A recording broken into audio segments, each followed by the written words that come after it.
I mean, this is my life. I just wing it. Bring back the Todd interviews because these on Instagram are great.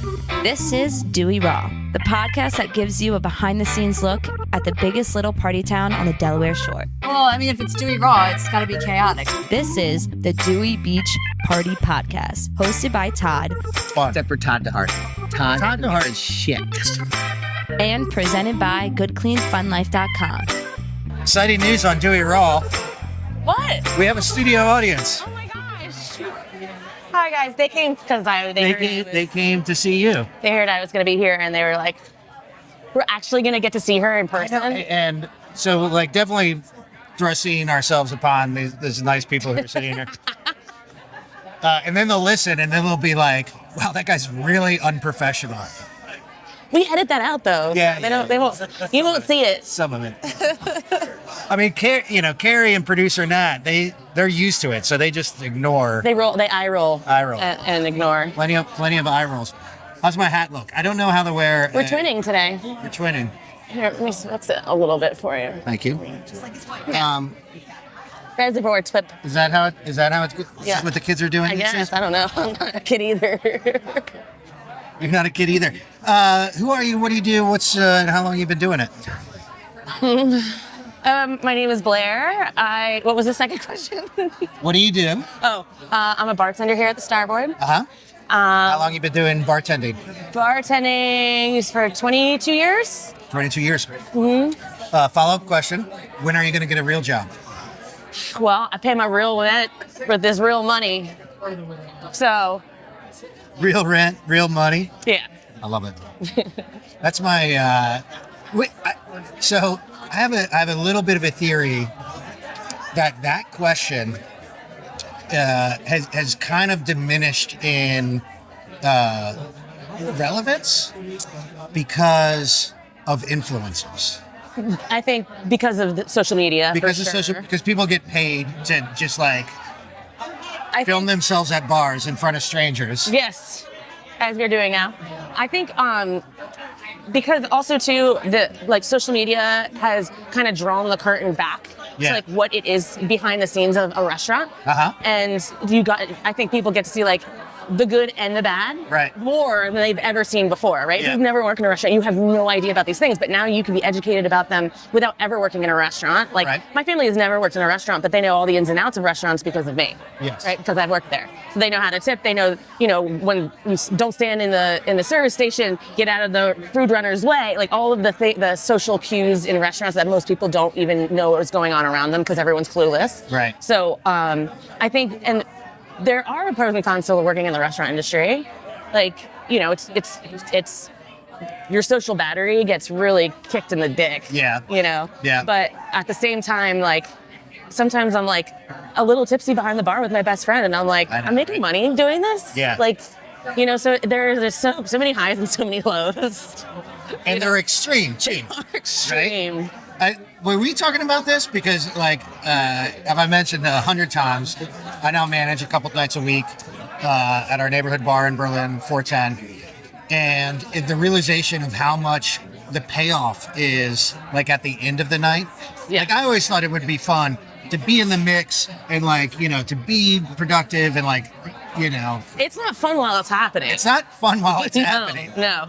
I feel like restaurant people are just like a glutton for punishment. Yes. Like, if you don't get your shit kicked in at, like, that is like the best feeling. Like when you are absolutely drowning in the weeds on a shift. Yeah. And then at the end of the shift, you're like, we fucking did that. Yeah. We did the damn thing. Yeah. Like, it's like, it's just like this rush of like, melatonin, not melatonin. What is it? Serotonin? No, that's not it. Dopamine. Dopamine. Not a tonin. What's the chemical that's released when you do cocaine? Again. That's what it is. I feel like I did a bump of cocaine at the end of the night. Thank you. We got confirmation from it. What is the science? Have you guys ever worked in the restaurant industry? Yeah. Can we ask you a couple questions? I was a baby. Huh? As a baby. They let As a baby? work in restaurants? They pick up dead bodies. People are mean. People are mean. I saw this. Then they can like slap their ass. Like, Oh yeah, I mean, when I was The a good old days, right? when I was a shop girl here, by far the hardest job I've ever had in my life was being a shop girl. Yeah. The amount of people who try to steal shots off of your tray. So you're constantly like, you have money in one hand, a tray in another, and then you're trying to guard it through a crowd and people trying to steal it. Yeah. And then men putting their fingers in your armpit when you're trying to get, like, yeah. I mean, it is brutal. What? That's not the most hilarious thing you could do is stick your arm. She's gonna love this. Guys, watch. Guys, watch. This is so hilarious. I'm guaranteed nobody has ever thought of this before. I'm gonna stick my finger in her armpit. So that's the equivalent of like a dad joke. Yeah. You know what I mean? Like everybody does it and they think it's hilarious, and you're like, Yeah. yeah, don't do that. Don't touch me. I interviewed one of the servers and they made a big thing about the armpit. And then, so it's funny because I like to get shots of people pouring drinks. And it was like shortly after that like sometimes I'll get low to get the bottle, and I'm filming. It's like the Do you have the urge? No. I film from the armpit POV. Oh. And I did it to Kat, and Kat is like, armpit, really? Yeah, you did it to me. Remember the one where we were around like this and you came in underneath of me, and then it was like our social media guy was like, oh. You can go back and find it on Instagram. I'm sure. It exists. Yes. It's an armpit business. Well, I was pouring and he just came in underneath and I was like, what the fuck are you doing? But you get, so if like, from a logical standpoint, you want the bottle and you want the face. Like if the bottle is in front of the face, and then let me tell you something about filmmaking. If eye level angle is boring. You shoot high, superhero look, or you shoot low, it's dramatic. So you get low, you get the bottle and the face. Yes. Yeah, I mean, Little John said it. Get it low, get it low, get it low. Yeah, so... How did we get here? How do we get anywhere? This is where the comment is, we're very professional. So you mentioned or touched on, you need to fix my hat, producer Natalie? terrible. I fixed it the wrong way. Oh no. It's just we like sit down like a little kid, and I'm like I don't know how to wear a knit hat. just like your ears are covered. Okay. All right, the show must go on. That's show business, baby. Somebody was talking about great quotes to give to save people. Hey, Kat, can I buy their next round? And by me, I mean Natalie. Can Natalie buy their next round? Put it on Nat's tab. Put on next tab. You touched on like restaurant people and like dopamine rush and that sort of thing. Are restaurant people, are industry people different from the rest of the population? Excuse me.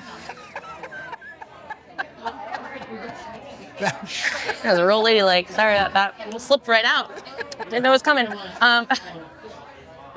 Sorry. That was hilarious. Yes, of course. Not everyone. My favorite thing to say, and like, if you had like an office job, right, and I don't know what you do, but for the most part, I would be able to get away with going into your job and like getting by. Yeah. Right. Like I wouldn't. I could figure out. I wouldn't know exactly what to do, but I probably could figure out 70% of what it is.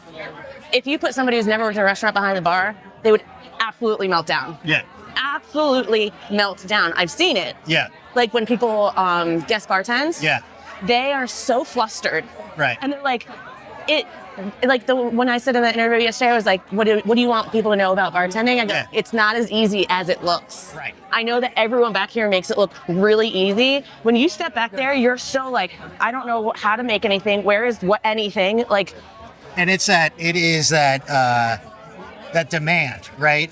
I mean, have to do it now. We're looking at Kat right now, and she's 2 people deep on a Saturday in January, and it's you have people She's are demanding steady. and that sort of thing, and you have to be able to tune some of that out, and then make your rounds, to touch on every person. Right. And then knowing, like, having everyone in mind, like seeing this person over here, but also seeing this person over here, and like making sure that neither one of those 2 people are waiting more, even though another person walks up and is like, excuse me. Yeah. And you're like, it's not your turn yet. Yeah. And people don't understand. Like, the only thing you have to do at a bartender is just stare at them. Yeah. Because they feel it. We feel it. We feel your eyes when you're staring. You don't need to snap. You don't need to wave. Yeah. You don't need to do anything. If you're like locked eyes on me, I know you are there. Yeah.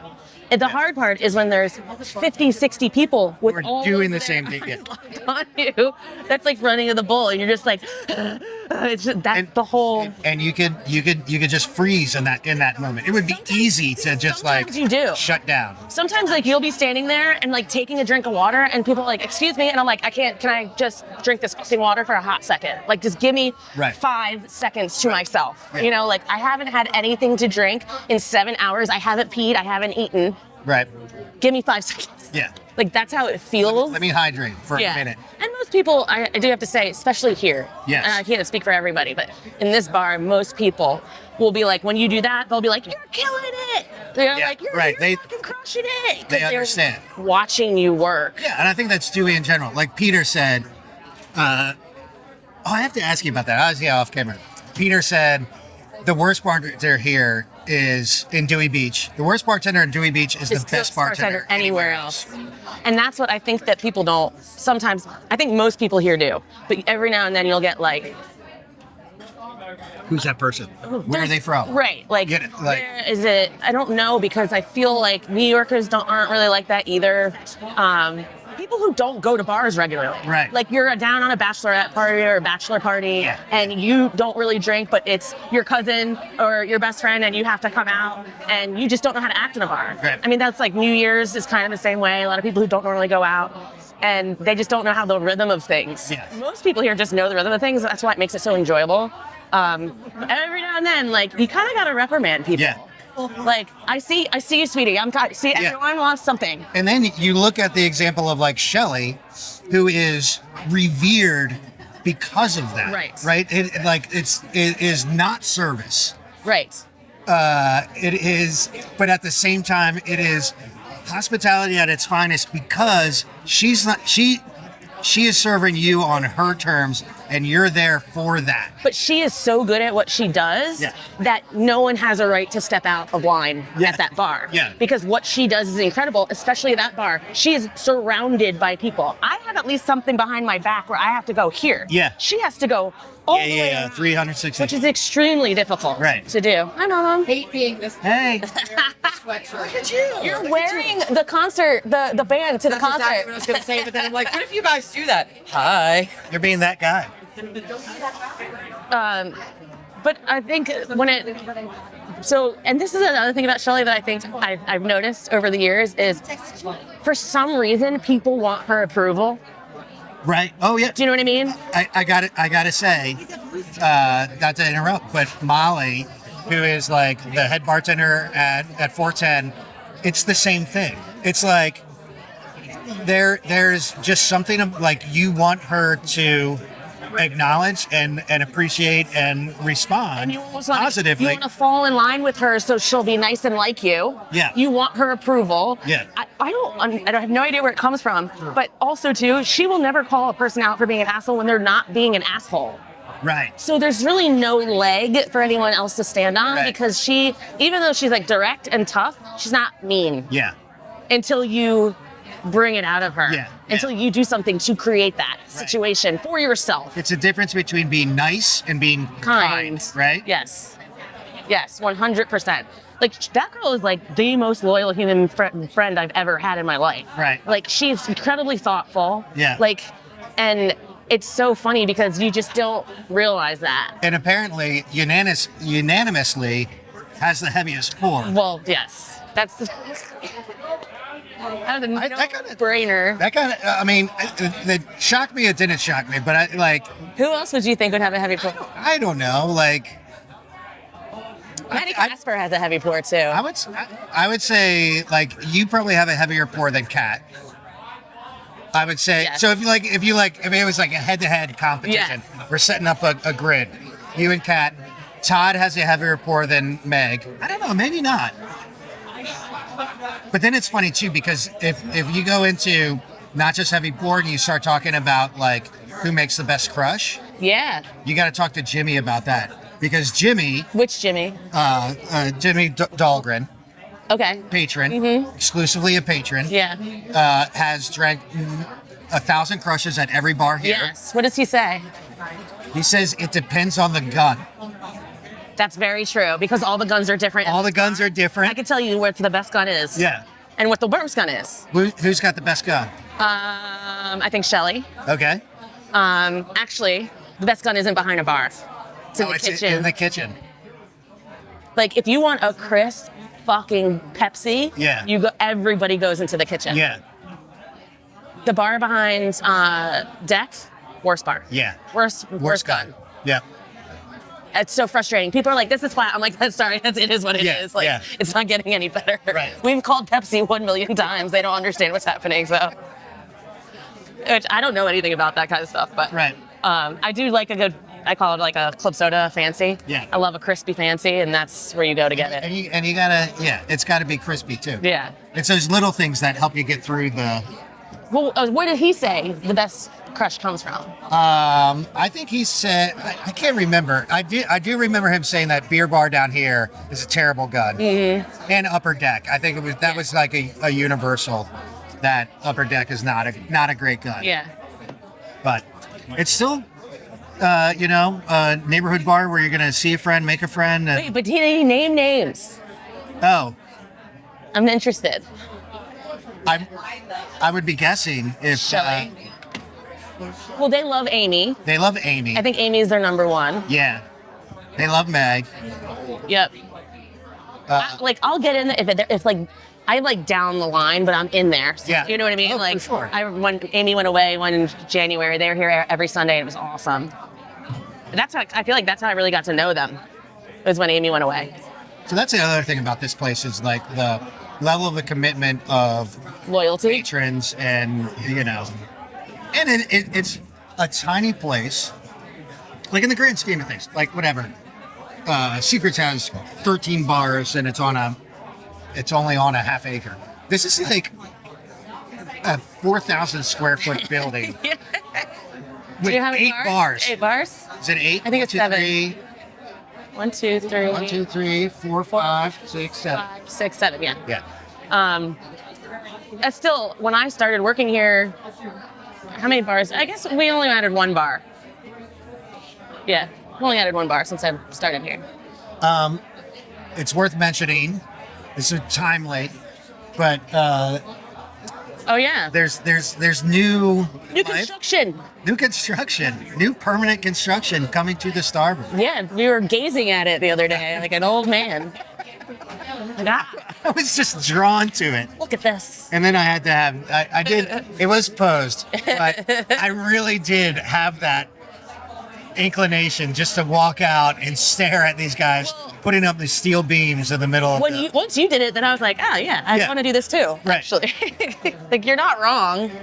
You know. Well, because we were even talking too. So this is the new permanent structure that's going to be the awning out in front of the over the former parking lot, former tent, and I know that maybe people don't think about this, but like for every major event, the tent would come down, a different tent would go up. Yep.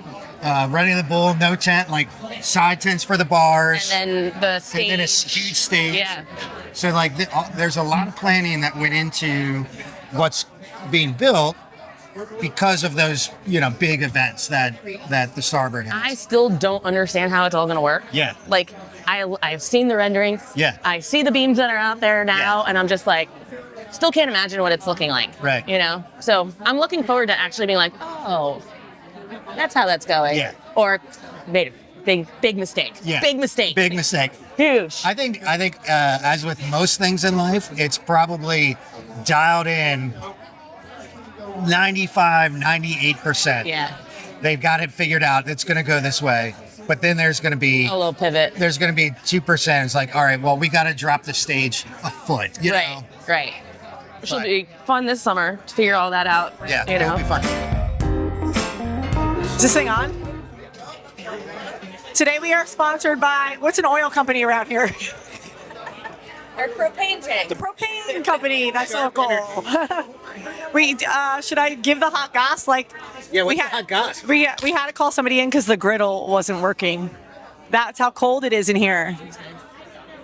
And also, you know what else isn't working? Also, what other hot goss? The trash compactor is not working.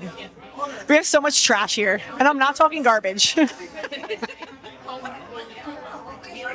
Don't Pat, these people are sitting right in front of you. Especially those two. Yeah, so we're just piling trash cans. No pictures. We're just piling trash cans back there currently.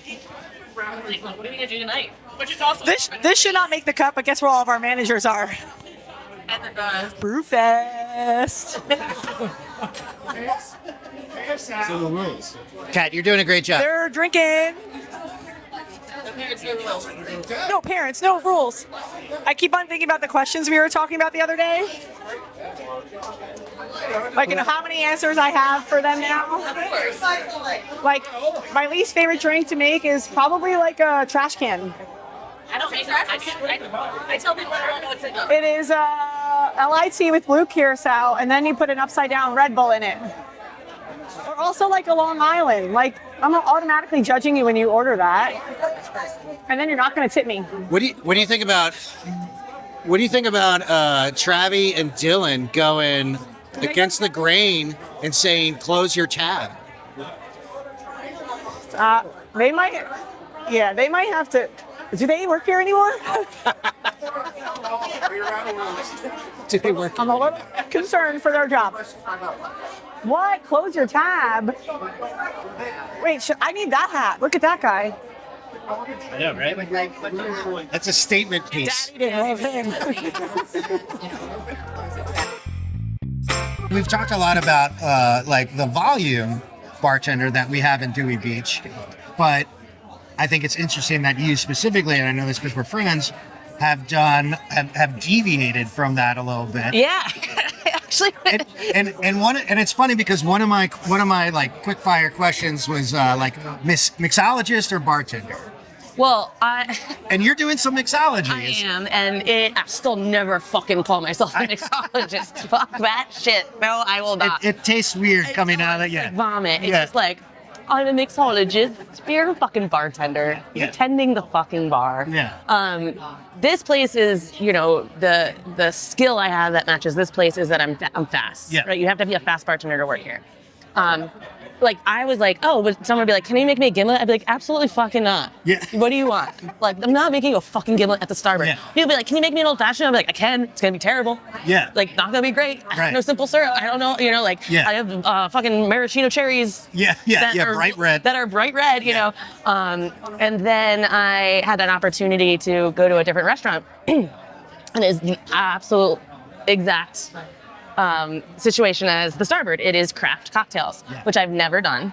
So in my 22-year bartending career, like I've never made like an actual daiquiri, like not like a frozen strawberry daiquiri, Yeah. like an actual classic daiquiri. Right. Like I didn't even know what it was. Yeah. I didn't even know that it was made not with strawberry juice, Right. So like gimlets and Negronis and old fashions and making a fucking apple fan for your old Yeah, fashioned. the garnish, Yeah. So it's really been difficult, but fun to learn a new skill in something that I already kind of Right. know a lot about. Yeah.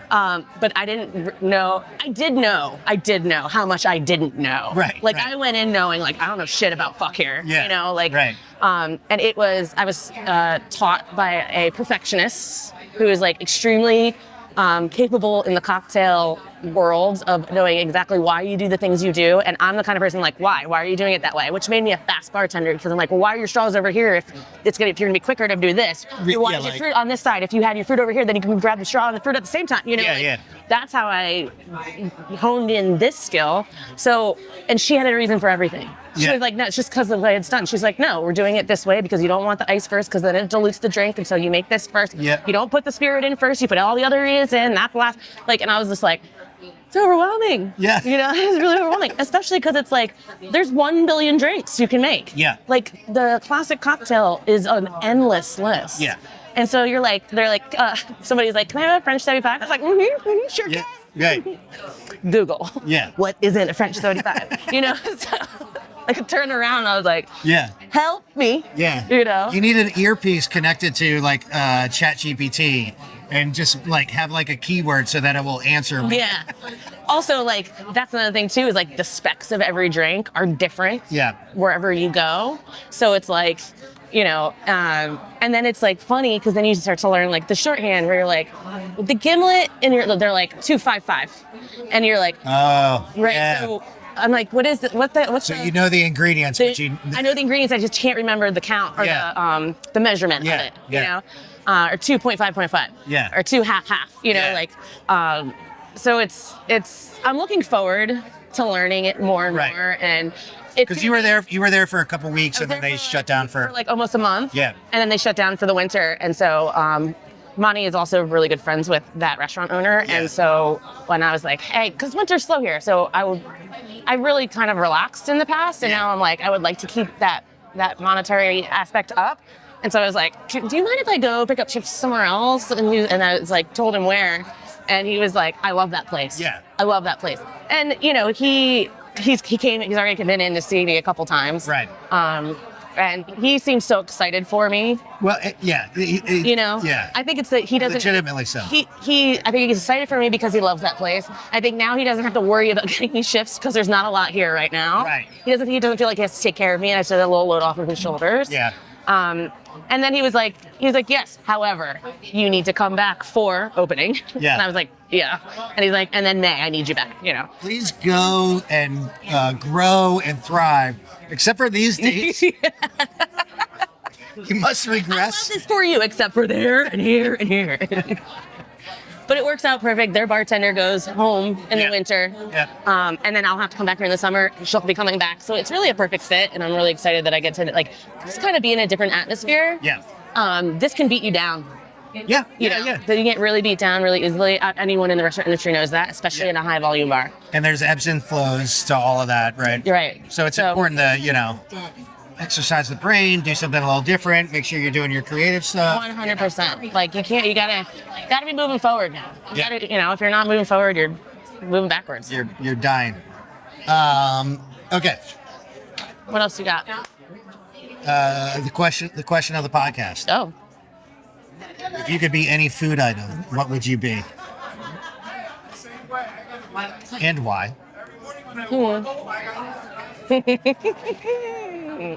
Oh no. It's terrible. What? What is it? Shrimp? You want to be shrimp? So I get cleaned out and my tail taken off. It's so much fun. It feels so good. I get my back scratched. That's all I want. Yep. And my tail taken off. That's amazing. That's what happens when you microdose mushrooms. Shrimp? Yeah. I love that. Why? I love that. What does other people have said? So Mark Turgeon on last week was chicken fajitas. A little bit of everything? Like sizzling hot, walking in, everybody knows you're there. He would say something like that, which he's not like that He's at not all. like that at all. He's the opposite of that. He's not like that at all. But then he actually tied it back and I had forgotten this, but I was watching a clip. And it was the first meal that he made for Anne when they... Oh. Yeah, so that was cool. That is cool. I love that he remembers that, too. Tosi had a good one, and one I wanted to expect from Tosi, which was nachos. And I like that one. I did similar. I did chili. But, because it's like... my perspective is like, you don't just walk into a place and or like you're not coming here and you're like, I'm getting the nachos. It's always like, oh, I'm gonna have the nachos. Like you look at the menu and then you're like, shit. Wanting them. Yeah. Or you see them. Yeah. And you're like, oh, this look good. Yeah. Get the nachos. Yeah. And you saw Coops, right? The champagne pop. Yeah. Not a food. I know. Well, We'll allow it. he answered it, but then he put his own spin on it. Yeah. Just like Coop. I was like, this motherfucker like nailed it. It's like, all right, gotta stop asking that question because he's got it dialed in. Yeah, he does. Yeah. That's the kind of person he is. Yeah. He's the best. What you said? You said chili. I said chili. Chili, warm, but you can still put some fun stuff on it, like.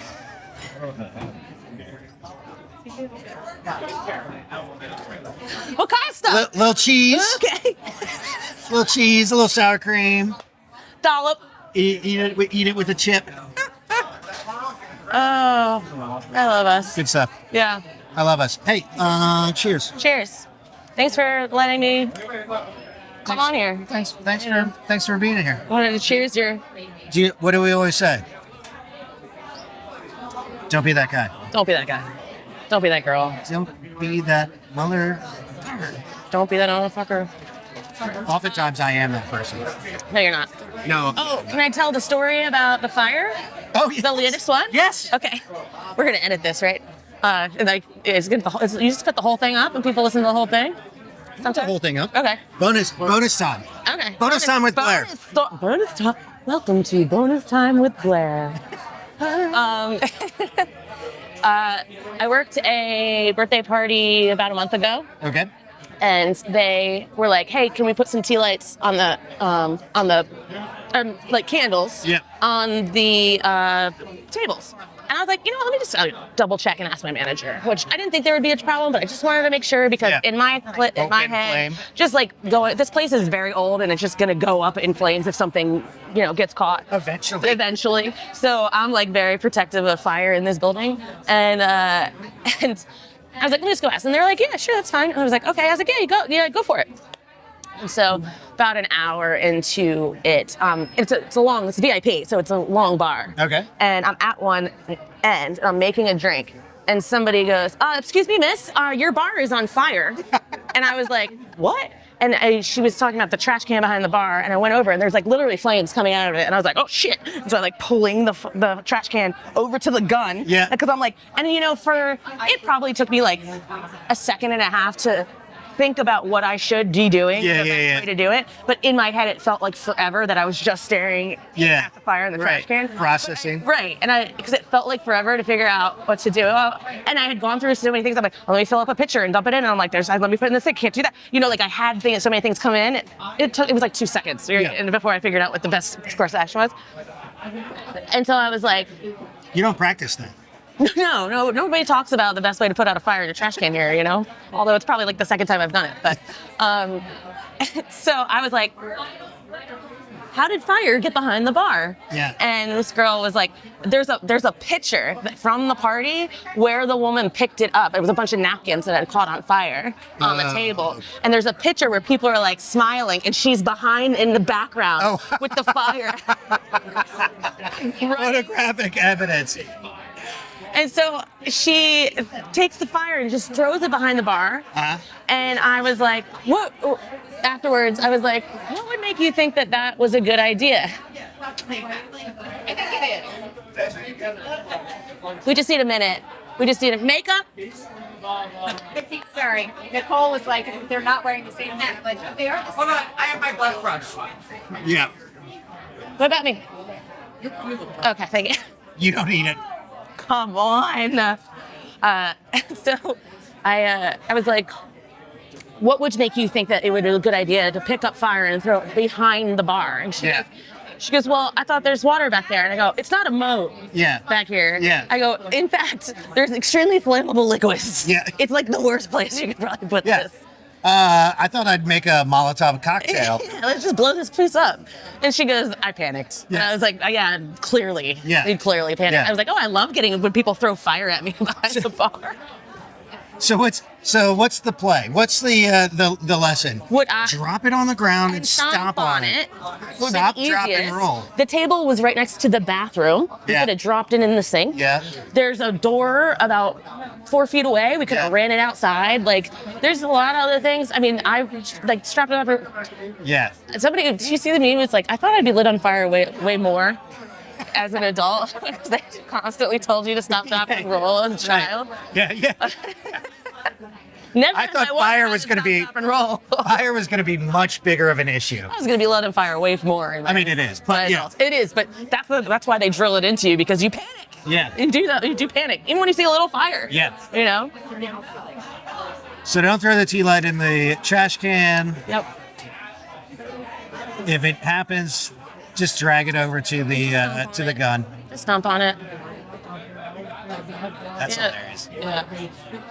We got a lot of stories here at Starboard. I wish I would write them all down because people ask me all the time. Yeah. Like, what's your favorite part? I know. So like, I knew that question. Like, we did the interview for the Starboard the other day, and everybody asking a handful of people the same questions. And what's the best memory or like craziest story? People always want to hear, but one, like, that's a good story because honest mistake, right? Ended well, but there's a lot of shit that happens that, like, this is the thing. If it's not within the week, usually, yeah. Like, remember when I dropped the Bloody Mary. and I was literally telling that story the other day. And but that had happened like 2 weeks before, Yeah. So it was still fresh in my mind. Yeah. And that's like the whole week you go and you're just telling the story because it's crazy. Right. And then it kind of gets filtered back. So if you don't trigger my memory in some way or somewhat and it can be not necessarily like, what's crazy story? It's like while you're in conversation and other people are telling stories, right. They all last Saturday it was like 0 degrees on the deck. And so I was like literally just standing by a heater because I had no customers, but Mac and Jason were standing up there. Yeah. We just started throwing. And I bartended with him for 7 years before any of these guys worked here. Yeah. And I don't think they realized that. Right. And so I started coming out with all these Maddie Casper stories, and they were dying. Yeah. Like, they're like, oh my God, I didn't realize you were behind the bar with them. I was like, 7 summers. Yeah. 7 summers behind the bar with that guy. Right. Like, the stories are kind of endless, but it has to be, like, there's usually like one that sticks in my head, which is when like a drunk girl was sitting on the corner of this bar. Yeah. And he kept on telling her to look this way, and he was sticking straws in her hair. She had like a loose bun.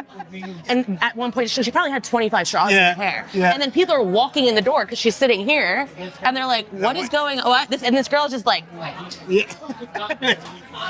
peacocking with she straws. has no idea. It was like one of the funniest things I've ever seen. And she just kept messing with her. He just kept fucking with her. And she just had no idea. It was hilarious. And then finally, I think someone came up, or he like misplaced one and it fell out. And then she was like, yeah. what the hell? You know, and then everyone's watching too. Right. You know? And we're just like, he's like, Beast, anything you can get in her hair. Well, that's even like, I will forget, except now I'm bringing it up, a dude walking in with a huge fur hat and a grill. Fur boots. Yeah. And then refusing to draw attention to himself. And then tell like that's gonna work. You don't want to wear the hat. Yeah. Because what's going on in there? Yeah. That's what I think that he was like. She's like, we don't want to wear it. I think he was like, no, you don't want to wear this hat. What's going on in this hat? Right. Excellent. Thank you, friend. Thank you, friend. Cheers. Cheers. I love you.